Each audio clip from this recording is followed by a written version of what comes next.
ನೀವ್ ಯಾರಾದ್ರೂ ಐಫೋನ್ ತಗೋಬೇಕು ಅಂತ ಅನ್ಕೊಂತ ಇದ್ದೀರಾ? ಹಂಗಾದ್ರೆ ಈ ವ್ಲಾಗ್ ನಿಮ್ಗೋಸ್ಕರನೇ. ನಿಮ್ ಮನೆಯವ್ರನ್ನ ಹೇಗೆ ಎದುರಿಸ್ಬಿಟ್ಟು ಐಫೋನ್ ತಗೋಬಹುದು ಅಂತ ಹೇಳ್ತೀನಿ. ವ್ಲಾಗ್ ನ ಕೊನೆವರೆಗೂ ನೋಡಿ. ಹಾಯ್ ಗೈಸ್, ನಮಸ್ಕಾರ ಕಣ್ರಿ. ಎಲ್ಲರಿಗೂ ಹೇಗಿದ್ರ ಗೈಸ್? ಚೆನ್ನಾಗಿದ್ರ ಅಂತ ಅನ್ಕೊಂತೀನಿ. ಚೆನ್ನಾಗಿರ್ಬೇಕು ಗೈಸ್. ಯಾಕೇಳಿ ನೋಡೋದು ನನ್ ಬ್ಲಾಗ್ ಅಲ್ಲ, ಅದಕ್ಕೆಲ್ಲ ಮಸ್ತಾಗಿರಿ, ಖುಷಿಯಾಗಿರಿ. ಈ ಬ್ಲೇಡ್ ಇಕ್ಕೊಂಡು ನಮ್ಮ ಮಮ್ಮಿ ಹತ್ರ ಪ್ರ್ಯಾಂಕ್ ಮಾಡೋಣ ಬನ್ನಿ.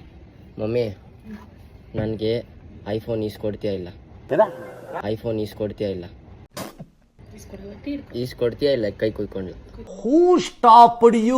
ಕುಯ್ಕೊಬೇಕಾ? ಥೂ, ನಮ್ಮ ಮಮ್ಮಿ ನನ್ನೇ ಬೇಕಾರೆ ಅಂದ್ಬಿಟ್ರು. ನಾನು ಇವತ್ತು ಮನೆ ಖಾಲಿ ಮಾಡ್ತಾ ಇದ್ದೀನಿ ಗೈಸ್. ಇವತ್ತು ನಾನು ಮನೆ ಬಿಟ್ಟು ಹೊರಟೋಗ್ತೀನಿ ಆಚೆಗೆ. ಮಮ್ಮಿ, ನಾನು ಮನೆ ಬಿಟ್ಟು ಹೊರಟೋಗ್ತೀನಿ. ನಂಗೆ ಐಫೋನ್ ಈಸ್ಕೊಡ್ತೀಯ ಇಲ್ಲ? ಇಲ್ಲ, ಚಾನ್ಸೇ ಇಲ್ಲ. ಬ್ಲೇಡಲ್ಲಿ ಕತ್ ಕುಯ್ಕೊಂಡ್ಲ, ಕೈ ಕುಯ್ಕೊಂಡ್ಲ, option is yours. Sorry, choice is yours. Guys, ಇಷ್ಟು ದೂರ ಹತ್ತೋದೇನೋ ಹತ್ಬಿಟ್ಟೆ. ಇವಾಗ ಇಳಿಯೋದೇ ಭಯ ಆಗ್ತೈತೆ ಗೈಸ್. ಯಪ್ಪ ಸ್ವಾಮಿ, ನೋಡಿ ಹೆಂಗೆ ಇವಾಗ ಹೋಗೋದು ಗೊತ್ತಾಗ್ತಾ ಇಲ್ಲಿ.